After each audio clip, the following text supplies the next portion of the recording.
오늘은 디도서 2장 15절에서 3장 2절까지 말씀입니다.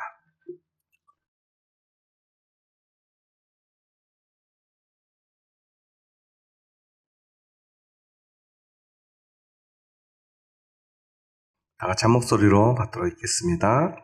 너는 이것을 말하고 권면하며 모든 권위로 책망하여 누구에게서든지 업신여김을 받지 말라.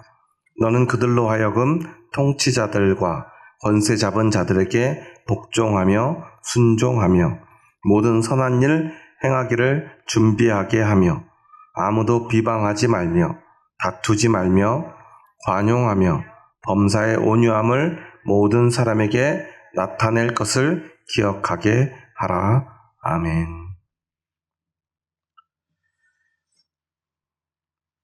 사도 바울은 이제 디도에게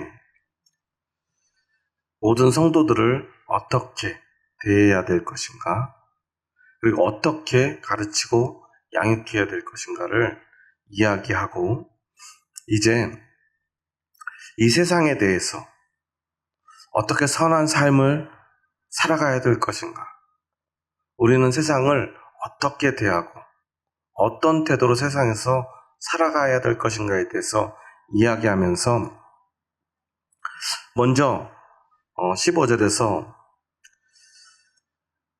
누구에게서든지 업신여김을 받지 말라고 말해요. 이것을 말하고 권면하며 모든 권위로 책망하여 누구에게서든지 업신여김을 받지 말라는 거예요. 업신여기다. 어떤 뜻이죠? 무시할 만하다, 무시당하다, 그런 뜻이잖아요. 그리스도인들은 선한 삶을 살아야죠. 그런데 여러분 생각해 보세요. 우리가 세상에서 저 사람은 참 너무 착해, 착한 걸 넘어서 너무 착하기만 해, 그런 사람을 우리는 어떤 사람이라고 말하죠? 순진한 사람이라고 그러죠. 순진한 사람이라는 말은 좋은 뜻입니까? 나쁜 뜻입니까? 좋은 뜻인데 우리나라 사람들은 그것을 어떻게 바꿔서 말하죠? 저 사람 참 순진해, 바보 같아, 아무것도 몰라, 속이기 딱 좋아, 망하기 딱 좋은 사람이야, 저런 사람하고 동업하면 안 돼, 저런 사람한테는 투자하면 안 돼, 뭐 그런 뜻이잖아요. 착하긴 한데 바보 같다는 거죠. 업신여김의 뜻이 담겨있는 용어가 되었어요. 원래는 좋은 뜻이죠. 그리고 그리스도인들은 어떻게 살아가야 됩니까? 순진하게 살아야죠. 그리스도인들은 순진할 뿐 아니라 순전한 삶을 살아야 돼요. 세상에선 좀 바보처럼 살아야 돼요. 무엇을 위해서요? 하나님의 나라를 위해서요. 우리가 몰라서가 아니라 알아도 바보처럼 살아가야 된다는 거예요. 저 사람이 나를 좀 속이려고 하는 것 같고, 이러면 내가 손해볼 것 같고, 그걸 내가 알고 있지만 때로는 손해볼 줄 알면서도 손해봐야 되고요. 내가 저 사람 도움을 줘도 저 사람이 별로 고마워하지 않을 줄 알아도 우리는 도움을 줘야 돼요. 그런데 우리에게는 목적이 분명하죠. 하나님의 나라를 위해서, 그 나라와 그의 의를 위해서 우리는 순전한 삶을 살아가는 거예요. 때로는 바보처럼 사는 거예요. 정약용은 청렴에 대해서 그렇게 이야기를 했어요. 진짜 큰 장사꾼은 청렴하려 한다. 왜냐하면 그래야 진짜 더 큰 부자가 될 수 있기 때문이라고. 작은 이익에 눈이 멀면요, 눈앞의 이익만 바라보면요, 그래서 청렴하지 못하면 작은 이익은 취하겠지만 사람들의 마음을 얻을 수 없고요, 사람의 마음을 얻지 못하는 사람은 큰 장사는 하지 못한다는 거예요. 그래서 크게 부자가 되고 싶은 사람은 오히려 더 크게 청렴해야 된다 라고 가르쳤어요. 어쩌면 그게 신앙에서부터 우러난 말인지도 몰라요. 그리고 또한 그것을 장사를 우리의 복음과 우리의 사명으로 바꾼다면 그것은 또한 우리 그리스도인들을 향한 하나님의 뜻과도 같다고 저는 생각해요. 우리가 복음을 전하는 일은요, 하나님의 나라를 위해서 우리가 사명을 감당하는 일은 눈앞에 어떤 작은 이익을 위해서 해서는 안 되고요. 그리고 내가 하나를 줬으니까 너도 하나를 줘야지. 내가 너를 도와주고 또 돈을 빌려주고 아니면 어떤 선물을 줬으니까 너도 내가 원하는 거 하나 해줘야지 하는 이러한 눈앞의 것만 보는 근시안적으로 사람들을 대하면 사람들의 마음은 움직이지 않아요. 우리가 보통 총동원 전도주일 같은 거 하면 한 6개월, 1년 잡고 우리 주변 분들 전도할 사람 대상 정해놓고 뭐 하죠? 편지도 쓰고 선물도 보내고 또 이렇게 어려운 일 있으면 도와도 주고 그리고 부탁하죠. 우리 총동원 전도주일인데 우리 교회 한번 며칠 날 한 번만 가달라고. 저도 이제 그거 부교육자 때 많이 해보면요. 성도님들이 그 숫자 채우려고 어떻게 행동하죠? 그날 한 번만 갔다 와줘. 그래. 2번 안 가도 괜찮아. 근데 그날은 꼭 와야 돼. 안 그러면 나 목사님한테 혼나. 이건 실제로 제가 들은 대사예요. 그대로예요. 있는 그대로. 그렇게 해서라도 숫자를 채워요. 교구마다 경쟁이에요. 그렇게 교회 온 사람들이 과연 예수님을 믿을 수 있을까? 저는 그럴 수 없다고 생각해요. 예수님을 믿는 것은 그렇게 쉬운 일이 아니라는 거죠. 그렇게 해서 예수님을 믿을 수 있고 교회를 다닐 수 있고 평생 자신의 삶을 하나님께 드릴 수 있다면 얼마나 좋겠습니까? 그런데요, 우리는 저 같은 경우는 어머니 뱃속에서부터 어떤 분들 어렸을 때부터 10년, 20년, 30년, 50년을 열심히 신앙생활해도요, 나의 삶을 하나님께 드린다는 건 얼마나 어렵죠. 예수님의 십자가의 길을 따라간다는 것은 과연 가능한 일입니까? 그런데 믿음은 그 불가능한 것을 해내야 되잖아요. 여러분 오늘 왜 이곳에 왔습니까? 우리가 예수님의 십자가의 길을 따라가지 않아도 된다면 우리가 이렇게 열심히 예배 드려야 될 필요가 없을지도 몰라요. 절에 다니는 분들은 제일 중요한 날이 4월 초파일이죠. 1년에 한 번 절에 가시는 분들도 종교라는 불교라고 써요. 그런데 보통 기독교인들은 1년에 한 번 교회 가는 분들은 기독교라고 잘 안 써요. 적어도 교회 다니는 사람들은 1년에 쉬운 2번 정도는 교회 가야 그래도 기독교인이라고, 자칭 기독교인이라고 할 수 있잖아요. 어려운 일이에요. 그러기에 그의 마음을 움직이고요. 그냥 움직이는 것이 아니라 내 마음에 감동이 되고요. 변화가 되려면 예수 그리스도가 십자가에 달리셔서 피 흘린 것과 같은 그에 상응하는 고통이 반드시 뒤따른다는 것입니다. 그렇게야만 한 영혼을 살릴까 말까예요. 얼마나 어려운 일입니까? 그래서 우리는요, 누구보다도 기꺼이 손해볼 줄 아는 삶을 살아야 돼요. 그렇지만 우리가 그렇게 살아야 돼. 선한 일을 해야 돼.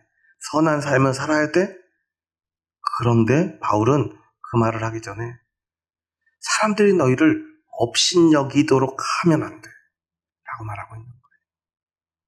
그 말은 너희가 선하게 살 때 무시당하는 삶을 살면 안 돼. 사람들이 비웃는 삶을 살면 안 돼.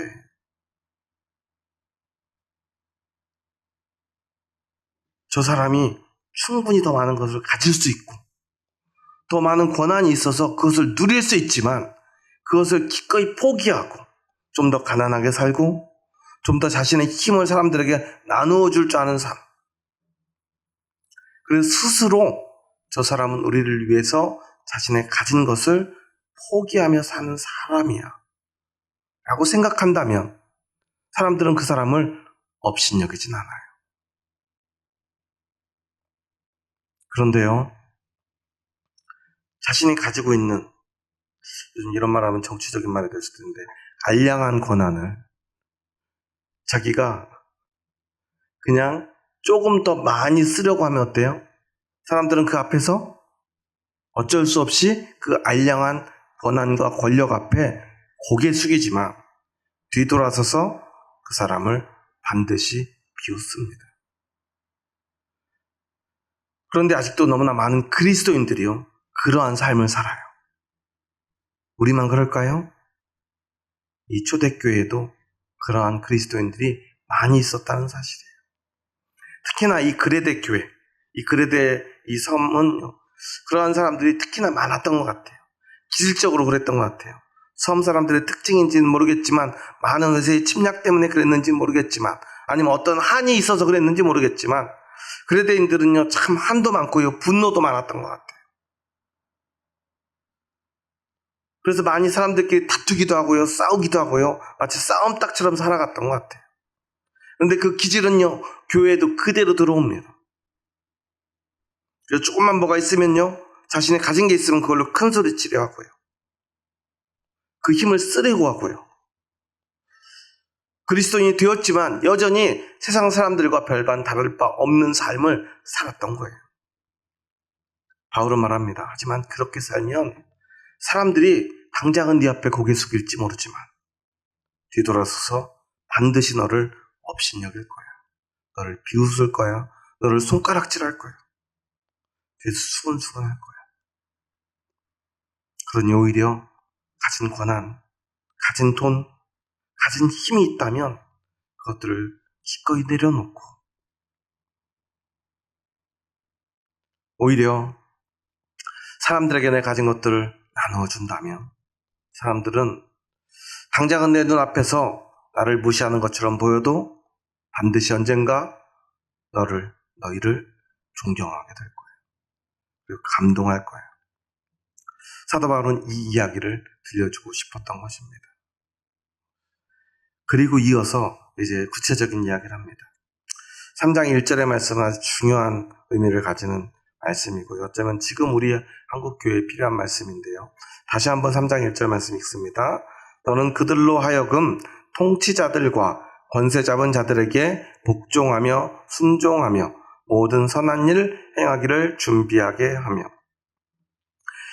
누구에게서든지 업신여김을 받지 말라. 그리고 너는 그들로 이제 그렇게 선한 삶을 살아가는 이제 너의 성도들에게 그들이 세상 권세 잡은 통치자들에게 복종하고 순종하게. 이 말은 사실은 동의어 반복 같은 거예요. 거의 비슷한 의미를 가진 단어를 연달아 반복합니다. 이게 중요하다는 거예요. 복종하고 순종하라. 세상 권세 잡은 자 앞에 복종하고 순종하라. 여러분 이것을 어떻게 받아들이십니까? 우리는 어떻게 해야 됩니까?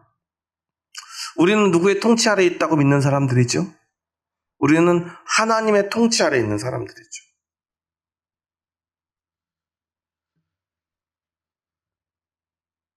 그러다 보니까 우리는 당연하게도 세상 권세와 부딪힐 수밖에 없는 사람들이고요. 초대교인들은요, 지금 우리들보다 더 많은 권세와 부딪혔던 상황에 놓여 있었어요.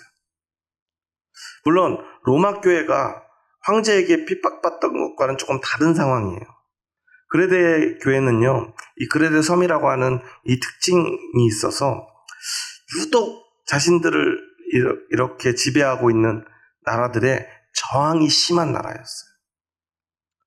그러다 보니까요, 교회 안에도요, 신앙보다 뭐가 더 중요해지냐면 우리 민족, 이 나라, 이 섬을 우리가 독립시키기 위해서 맞서 싸워야 된다는 이야기들이 더 중요한 상황 속에 놓여 있었다는 거예요.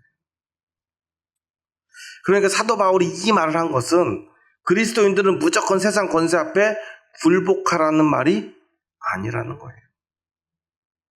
그게 아니라 우리에게 진짜 중요한 게 무엇이냐라는 것을 이야기하고 싶은 것이죠. 예수님은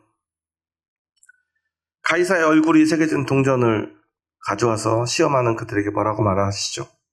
가이사의 것은 가이사에게, 하나님의 것은 하나님에게. 이 말뜻을 우리는 바르게 알아야 돼요. 하나님은요, 우리가 세상 모든 권세와 맞서 싸우기를 원하시는 것은 아니에요. 진짜 하나님이 원하시는 것이 무엇인지를 아는 게 중요하겠죠. 진짜 하나님이 원하시는 건 무엇입니까? 세상하고 싸워서 이기는 것입니까? 세상 권세를 무너뜨리는 거예요? 그래서 우리나라를 기독교 국가로 만드는 걸까요? 유대인들이 북이스라엘은 아시리아에 멸망당하고요. 남유다는 바벨론에게 멸망당하죠. 그런데 특히나 특징적으로 남유다가 멸망당할 때 하나님은 선지자들을 보내서 애굽을 등에 업고 애굽의 군사력을 지원받아서 바벨론과 맞서려고 했던 왕들에게 하나님은 계속 선지자들을 보내요. 그래서 바벨론에게 항복하라고 그래요. 바벨론에게 순종하라고 그래요. 이게 하나님의 뜻일까요? 우리를 참 혼란스럽게 하는 상황들이 성경 안에는 너무나 많이 있어요. 그럼 우리는 그 상황 속에서 주어진 그 말씀에 참된 의미를 찾는 게 중요해요. 왜 하나님은 바벨론에게 순종하고 그들에게 항복하고 그들을 따라가라가 애굽하고 힘을 합쳐서 바벨론하고 맞서라고 하지 않고 아니 내가 도와줄 테니 걱정하지 말고 너희는 맞서 싸워 저 이방인들 다 진멸해 말씀하시지 않고 바벨론에게 순종하라고 하셨을까? 하나님이 중요한 건요. 이스라엘이 독립된 국가로서 하나님만 섬기고 또 어떤 하나님의 국가로서의 체계를 갖춰가지고 그냥 모든 국가 시스템이 이 신앙에만 맞춰진 그러한 나라가 되는 것. 그래서 한 주도 빠짐없이 제사 잘 지내고 매일매일 아침 저녁으로 제사 지내는 그런 국가를 원하셨을까? 그게 아니라는 사실이에요. 하나님이 진짜 원한 것은 어떤 지역에서 어떤 특정 종교적 행사를 하는 국가, 그 민족을 원한 것이 아니라 하나님을 진짜 사랑하고 이 세상의 어떤 무질서 가운데서 심지어는 세상의 많은 권력의 횡포 앞에서도 무너지지 않고 자신의 신앙을 지키며 그럼에도 불구하고 하나님만 따르고 하나님만 사랑하는 그 백성들의 믿음을 원하셨던 거예요. 오늘 이 말씀도 마찬가지죠. 지금 벌써부터 이제 대선이 한 일주일 이제 남았고 내일 몇 시간만 지나면 이제 벌써 사전투표를 해야 되는데요. 지금 수많은 대형교회 목사들이요. 정치적 선동들을 하고 있어요. 교회에서 또한 영상으로 또한 집회로. 물론 이제 윤석열 대통령이 탄핵되고 나서는 막 거리에 나와서 큰 소리로 마이크를 대고 하지는 못해요. 얼마나 다행인지 모르겠어요. 그런데 그들이 그렇게 하고 있는 그 이유와 의미, 그래서 그 속에서 참된 하나님의 뜻은 무엇인가는 우리가 분별할 수 있어야 돼요. 우리가 조금 헷갈리는 부분인데요. 여러분은 미국의 대통령을 우리가 잘 모를 수도 있지만 케네디 대통령과 지금의 미국 대통령 누구죠? 트럼프 대통령 중에 누가 더 좋은 대통령 같으세요? 누가 더 좋은 대통령이죠? 그럼 좀 질문을 바꿔서 누가 더 기독교적인 신앙에 가까운 대통령일까요? 누가 더 좋은, 누가 더 착한, 누가 더 하나님의 뜻에 가까운 대통령일까? 트럼프는 누가 봐도 사람이 굉장히 폭력적이고요. 대화도 잘 되지 않죠. 그런데 존 F 케네디 대통령은 모든 국민들에게 존경받았고 심지어 외국인들도 우리도 저런 멋진 대통령이 한번 있어봤으면 좋겠다 라고 생각할 만한 대통령이었잖아요. 그런데 기독교인들 입장에서는요, 그게 조금 달라요. 케네디 대통령이 많은 좋은 일들을 했지만 기독교, 특히나 미국의 보수 기독교인들은요, 아주 케네디 대통령을 싫어했어요. 왜냐하면 그가 몇 가지 시행하고 좀 어쩌면 좀 강제적으로 시행한 그런 일들 가운데 학교에서 신앙교육을 못하도록 막았고요. 주기도문이나 사도신경 같은 신앙의 고백들을 하는 것들을 다 금지시켰어요. 왜냐하면 미국인들의 삶의 자유, 신앙의 자유를 위해서요. 어린 학생들에 대해 강제로 신앙교육하는 것은 오히려 그 아이들에게 해로울 수 있다라는 주장이죠. 우리가 얼핏 생각해보면 미국에도 민주당과 공화당이 있잖아요. 공화당은 보수정당이고요. 민주당은 아무래도 진보정당인데요. 진보정당 출신의 대통령들은요, 자유를, 조금 다른 의미의 국민의 자유와 주권을 강조해요. 그러다 보니까요, 어떤 종교적 억압 같은 거에 대해서 반대하는 목소리들이 커요. 지금 한국 같은 경우도 차별금지법은 어느 당이 지금 진행하고 어느 당이 반대한다고 생각하죠?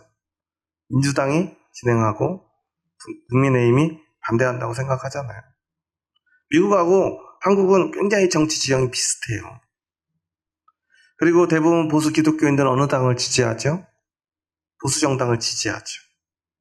왜냐하면 보수 정당들의 그런 기반이 되는 것들이 이 보수 기독교인들의 신앙과 굉장히 맞닿아 있기 때문에 그래요. 그래서 트럼프 대통령이 당선되고 제일 먼저 시행한 정책이 다시 학교에서 신앙교육 시켜라. 학교에서 기도하게 해라. 사도신경 고백하게 해라. 그런 것들이었어요. 잘 모르셨죠? 전혀 그러지 않을 것 같은 사람 같이 느껴지잖아요. 그렇지만 그 사람은요, 굉장한 보수 기독교인으로서의 자부심을 가지고 있는 사람이에요. 전통적인 공화당 지지자들은요, 백인, 기독교인, 그들로 이루어졌다는 사실이에요. 그래서 흑인에 대한 반감도 굉장히 크고요. 여성에 대한 차별도 굉장히 강하죠. 그런데 그게 바로 기독교 신앙이라고 믿는 사람들이에요. 어제 대선 토론을 혹시 보셨나요? 저는 다행히 직접 안 봐서 뒤늦게 뉴스를 보면서 이게 무슨 일인가 했는데요. 아마 직접 보신 분들은 소송이라도 하고 싶을 것 같아요. 여성 혐오, 여성 차별, 그리고 심지어 성폭행에 가까운 그러한 단어들을 사용하면서 대선 토론을 진행했어요. 그것도 40살밖에 되지 않은 젊은 후보가요. 저는 이런 게 너무 화가 나요. 그 사람은 국민의힘의 당대표까지 지냈던 사람이죠. 여성 혐오를 조장해서 총선에서 승리했던 사람이기도 해요.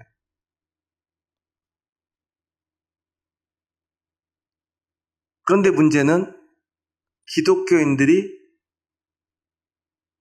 그러한 정당을, 그러한 정책을 지지한다는 사실이에요. 이게 과연 예수님의 뜻이 맞을까요? 예수님은 누구의 편입니까? 예수님 남자와 여자 중에 누구 편일까요? 누구 편일까요? 누가복음에 보면요, 예수님은 여자와 어린아이와 노인들과 병자들과 이방인의 편이라고 기록되어 있어요. 왜 그러죠? 남녀 차별을 이야기하시는 게 아니에요.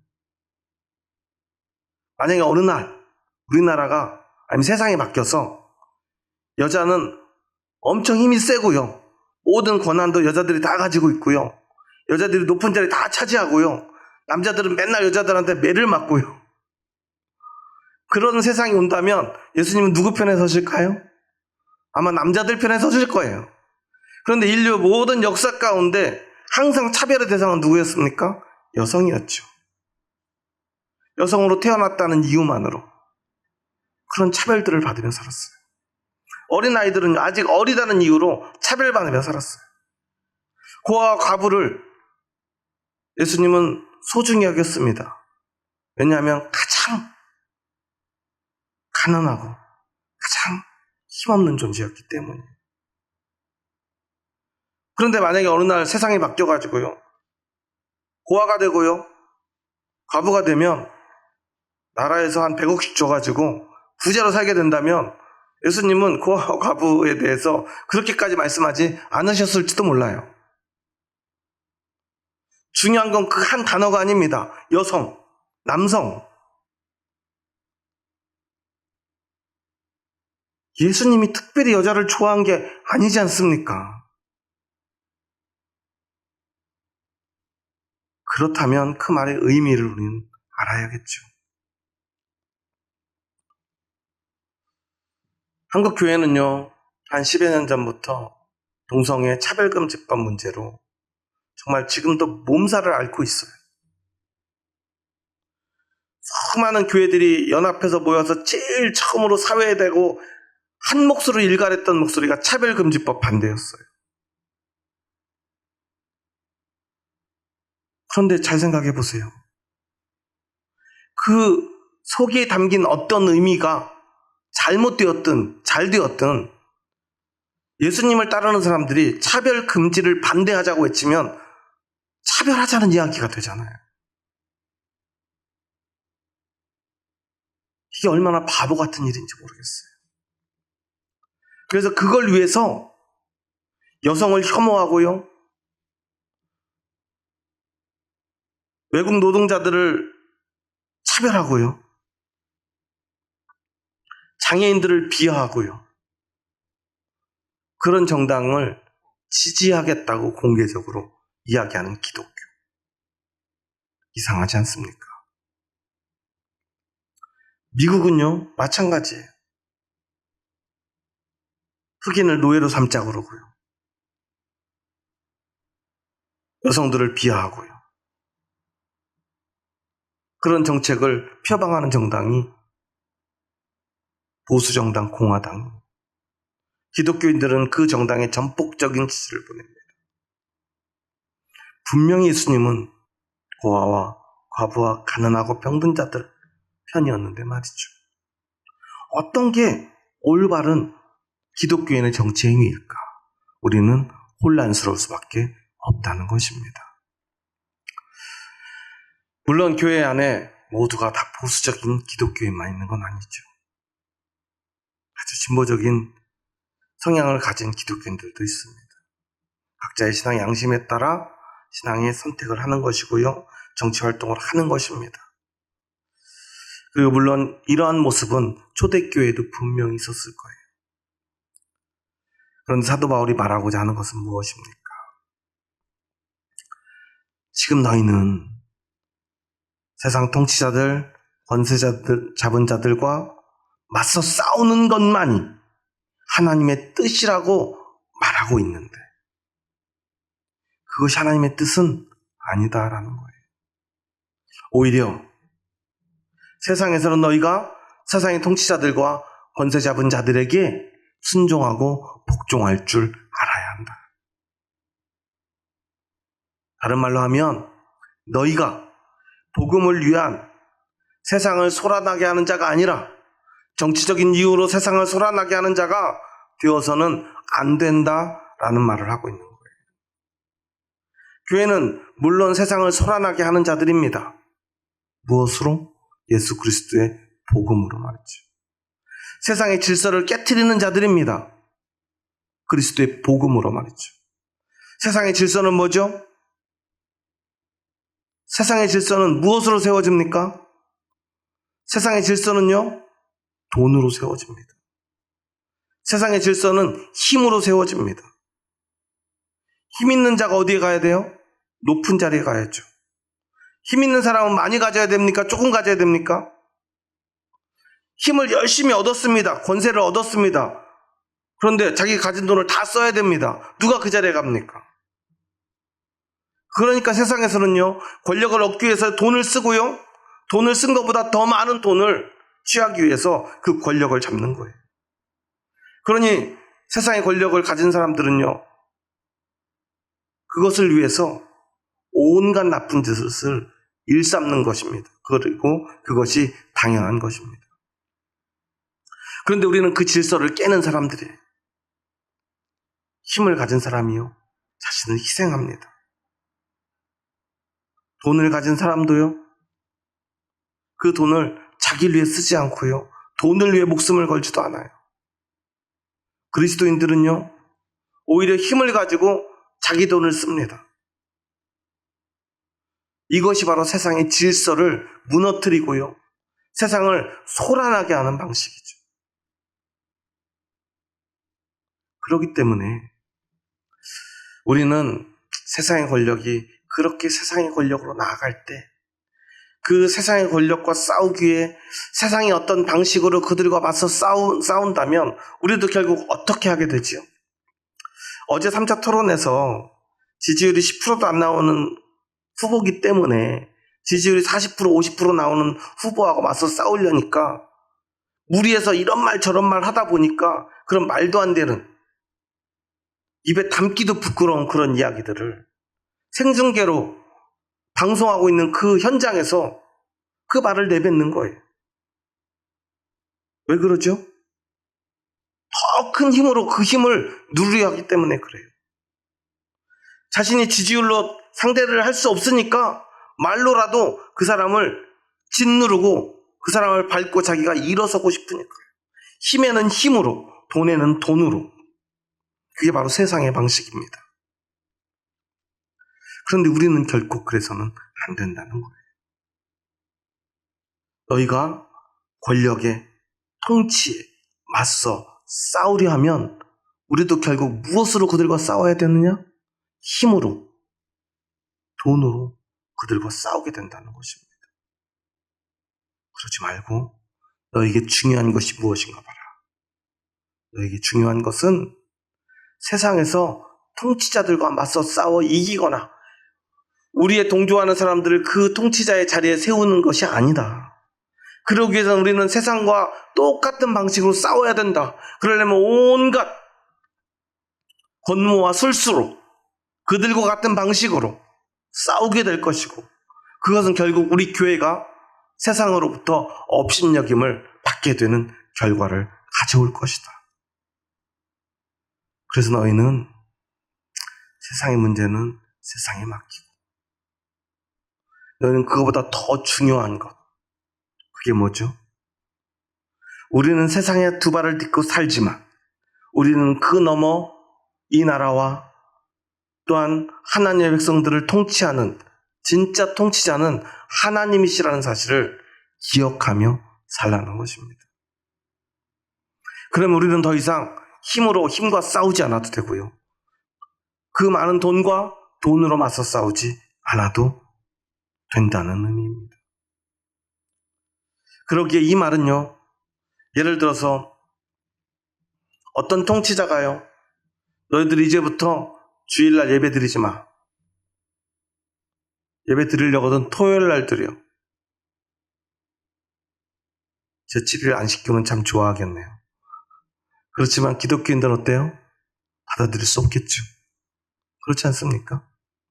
아니, 이제부터는 우리나라는 불교 국가야. 다 절에 가서 기도하도록 해. 이런 이야기를 한다면 우리는 복종하고 순종해야 됩니까? 그럴 수 없죠. 사도 바울은 그런 것을 가르친 게 아니에요. 그래서 이 말씀을요, 그냥 글자 그대로 우리는 권세에 순종해야 됩니다.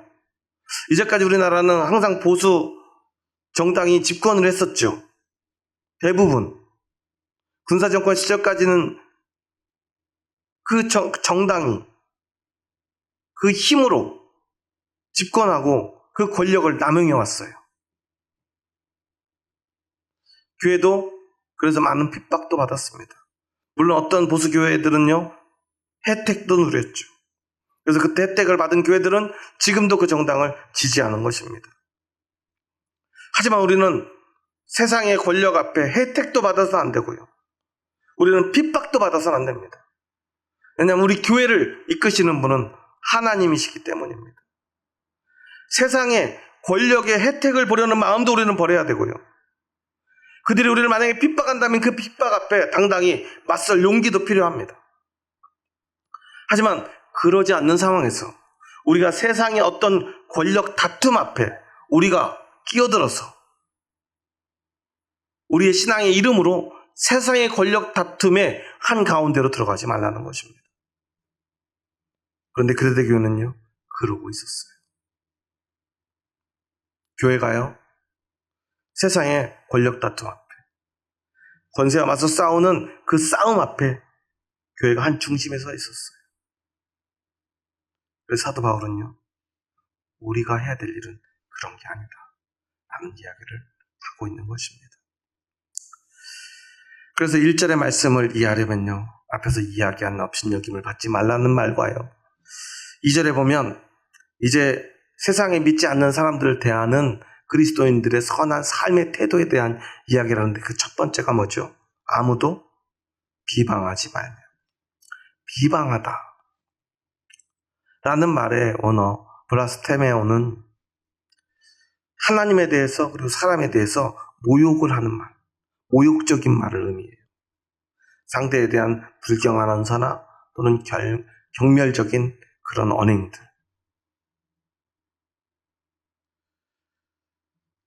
세상의 권세와 교회가 맞서 싸우면 우리는 어떤 말을 해야 됩니까? 그들을 경멸하는 말을 해야 돼요. 그들에 대해서요, 비방해야 돼요. 그들을 비방해야만 그들을 그 권좌에서 끌어내릴 수가 있다고 생각할 수밖에 없어요. 어제 토론회가 바로 그런 토론회였죠. 상대 후보를 비방해야만 내가 당선될 수 있다고 생각하는 그러한 사람들이 토론에 임하니까요, 토론이 진흙탕 싸움이 되는 것입니다. 그런데 교회가 그렇게 해서는 안 된다는 거예요. 그런데 여러분, 수많은 보수 성향을 가진 대형 교회들 홈페이지에 들어가 보세요. 어떤 특정 후보를요, 비방하는 내용의 설교들이요, 차고 넘쳐요. 그 사람이 정권 잡으면요, 나라가 망한대요. 그냥 망하는 게 아니라 교회가 망한대요. 왜냐하면 공산주의가 되니까. 차별금지법 때문에 결국 교회는요, 동성애자들한테 이제 완전히 먹히게 될 거래요. 목사님들은요, 동성애자들한테 줄에 안 서줬다고 다 감옥에 갈 거래요. 그러한 비방의 말을 해요. 가짜 뉴스지만 그 가짜 뉴스를 유포하는 곳이 교회가 되고 있어요. 정확하게 오늘 사도 바울이 이야기하는 이 말씀에 반대되는 행동을 오늘 한국 교회가, 모든 교회는 아닐지라도 영향력 있는 교회들이 그렇게 하고 있다는 거예요.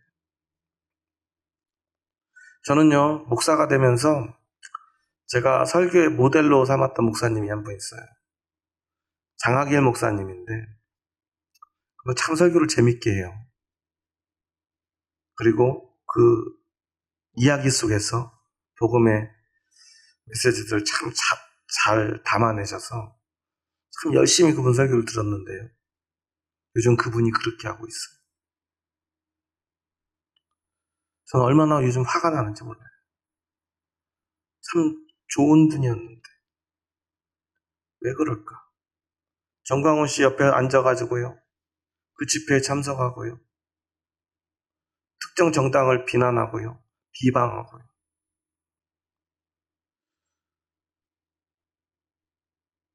오늘 우리는 이 사도 바울의 이 음성에 귀 기울여야 합니다. 이 권면에 우리는 우리의 모습을 돌아봐야 합니다. 참신앙의 길이 무엇인지를 우리는 더 깊이 생각해 보아야 합니다. 우리의 기득권을 지키는 것이, 그리고 그것을 지켜줄 어떤 권세가 우리에게 필요한가? 아니면 우리는 그 모든 것 내려놓고 예수님의 길을 걸어갈 것인가? 외식, 그리고 거짓, 그리고 독사의 자식. 이 단어들과 일치하는 사람들은 바로 바리새인들입니다. 그런데 오늘 우리가 그 바리새인들의 길을 걸어가며 성경을 볼 때는 바리새인들을 욕하고 있는지도 모릅니다. 힘 있는 자들 편에 서서 그 권력에 그 단꿀을 받아먹으며 힘없는 자들, 차별받는 사람들, 그 사람들을 외면하고요, 자신을 희생하기보다 더 많은 힘을 얻기 위해서 노력하고 열심히 소리질러 기도한다면 그것은 바리새인들, 그리고 예수님을 십자가에 못 박았던 제사장들과 다를 바 없는 모습인 것입니다. 사도 바울은 우리는 오직 예수 그리스도만 따르며 하나님의 통치를 믿는 사람들임을 분명히 가르치고 있습니다. 세상의 분란 속으로 들어가지 말라. 세상의 방식으로 싸우지 마라. 우리는 세상과 다른 세상, 세상과 다른 통치를 받는 사람들, 그들에게 세상 속에서는 복종하고 순종하지만 그 너머에 하나님이 통치하고 계심을 믿는 사람들, 그래서 굳이 그들이 우리를 핍박하지 않는다면, 우리의 신앙의 자유를 빼앗지 않는다면 우리는 그들과 맞서 싸우지 않고 그들에게 순종하지만 우리는 하나님의 뜻을 따라 하나님의 나라를 향해 나아가는 하나님의 백성이고, 우리가 세상을 소란하게 해야 된다면 세상의 힘과 권력을 위해서가 아니라, 세상의 돈과 풍요를 위해서가 아니라 오직 예수 그리스도의 십자가로 세상의 돈과 권력의 질서를 무너뜨리고 오직 자기 희생으로 십자가로 세상을 뒤바꾸는 삶을 살겠노라고 다짐하며 고백하는 사람들, 그게 바로 우리 그리스도인들임을 우리는 기억해야 할 것입니다. 오늘 본문의 말씀의 의미를 우리가 오늘 다시 한번 새겼으면 좋겠습니다. 이제 일주일밖에 남지 않은 선거 앞에서 우리 그리스도인의 신앙의 양심은 무엇인가를 다시 한번 생각했으면 좋겠습니다. 어떤 특정 정당이 대선 후보를 내고 그 정당에서 당선이 되면 또 우리에게 어떤 불이익이 조금은 찾아올지도 모르겠습니다. 그것 때문에 어떤 문제가 생긴다면 우리는 또한 맞서 싸워야 될지도 모릅니다. 하지만 여기서 중요한 것은 우리의 믿음입니다. 우리의 믿음이 있다면 그러한 문제를 우리는 충분히 해결할 능력이 있습니다. 왜냐하면 하나님이 우리와 함께 하시기 때문입니다. 그런데 우리가 그들 싸움의 중심에 들어가서 우리가 우리 어떤 이득을 위해서 어떤 편에 서고 그 싸움의 중심에 선다면 그것은 하나님의 뜻이 아니고 우리의 욕심으로, 우리의 안위를 위해서, 우리가 세상의 방식으로 하나님의 통치를 거부하는 것이 될 것입니다. 하지만 오히려 우리가 세상의 권세 앞에 복종하고 순종하는 듯한 모습으로 세상과 맞서 싸우거나 세상의 어떤 편에 서지 않고 오직 하나님 편에서 바른 신앙을 지켜낸다면 우리는 우리에게 유익을 주겠다고 유혹하는 세상의 권세와도 타협하지 않을 수 있을 것이고요. 너희들 우리 말 듣지 않으면, 아니면 어떤 이유에서 너희들에게 불이익을 줄 거라고 우리를 핍박하는 권세 앞에서도 주눅들지 않고 우리는 오직 하나님의 뜻 안에서 우리 믿음의 길을 걸어갈 수 있게 될 것입니다. 이것이 바로 정교 분리의 원칙에 맞는 우리 신앙인의 정치를 대하는 태도일 것입니다. 그 믿음의 확신을 가지고 오늘 우리의 선택을 했으면 좋겠습니다. 우리는 우리의 길을 걸어갔으면 좋겠습니다. 참 믿음의 길을 걸어갔으면 좋겠습니다. 물론 이번 주일에 다시 한번 이거와 관련해서 한번 말씀을 더 나누겠지만, 참된 의와 믿음의 관계에 대해서 우리 한번 선거를 앞두고 한번 더 나누려 하지만요, 진짜 중요한 것은 우리에게 믿음이 있다면 우리는 세상에 흔들릴 이유가 없다는 것입니다. 그러한 믿음의 관점에서 오늘 사도 바울의 이 말씀을 우리가 받아들여야 합니다. 그런데 많은 교회들이 이 말씀을 잘못 받아들여서요, 우리가 순종할 수 있고 복종할 수 있는 권세를 세우자라고 외치는 보수 기독교주의자들, 그들의 믿음은 거짓된 것입니다. 또 반대로 세상의 모든 권세는 우리를 힘들게 하니 그들과 맞서 싸워야 된다 라고 주장하는 것도 잘못됐습니다. 가이사의 것은 가이사에게, 하나님의 것은 하나님께 드릴 수 있는 믿음의 용기가 오늘 우리에게 필요한 줄 믿습니다. 그 믿음의 용기로 하나님 앞에 참 믿음의 고백을 드릴 수 있는 저와 여러분 될 수 있기를 주님의 이름으로 축원합니다. 기도하시겠습니다. 하나님 감사합니다. 저희 부족하고 연약한 자들 사랑하셔서 저희들을 참 믿음의 길로 인도하여 주시니 감사합니다. 저희들은 얼마나 연약하고 부족한지요. 저희들은 그래서 세상의 권세 앞에 자꾸만 약해집니다. 우리에게 너의 편이 되어줄 테니 우리를 지지해달라 말하면 우리 마음이 흔들립니다. 너희들 내 말 듣지 않으면 불이익을 주겠다고 협박할 때도 우리는 두렵습니다. 그래서 어떤 사람들은 유익을 위해 세상의 권세와 손을 잡습니다. 어떤 사람들은 그저 내가 손해보지 않으려고 세상의 권세와 맞서 싸웁니다. 하지만 사도 바울은 통치자들과 권세 잡은 자들에게 복종하고 순종하라고 가르쳤습니다. 그 이유는 우리는 세상의 방식으로 싸우는 사람이 아니기 때문입니다. 우리는 오히려 세상의 힘과 힘의 싸움, 돈과 돈의 싸움, 그 모든 것들을 거부하고 우리는 어떤 힘도 가지지 않고 어떤 풍요도 거절하며 기꺼이 십자가 지고 기꺼이 가난하고 기꺼이 고통받으며 오직 하나님의 백성으로서 하나님의 통치만을 인정하며 세상의 모든 권세와 맞서 싸울 것이 아니라 그 속에서 하나님의 나라를 만들어가는 사람들임을 기억합니다. 저희들 오직 하나님의 통치 앞에 서게 하여 주시옵소서. 그래서 세상의 어떤 권세 앞에서도 당당하게 하여 주시옵소서. 어떤 세상의 권세와도 손잡지 않게 하여 주시옵소서. 그리고 오직 하나님의 통치만을 인정하며 하나님의 뜻을 따라 하나님의 나라를 세워가는 저희들 되게 하여 주시옵소서. 이제는 우리 주 예수 그리스도의 은혜와 하나님의 지극하신 사랑하심과 성령님의 교통하심, 오늘 오직 하나님 나라의 백성으로서 하나님만이 우리 왕이심을 고백하는 이 자리에 머리 숙인 한 영혼 한 영혼 머리 위에 이제로부터 영원토록 함께 하시기를 간절히 축원하옵나이다. 아멘.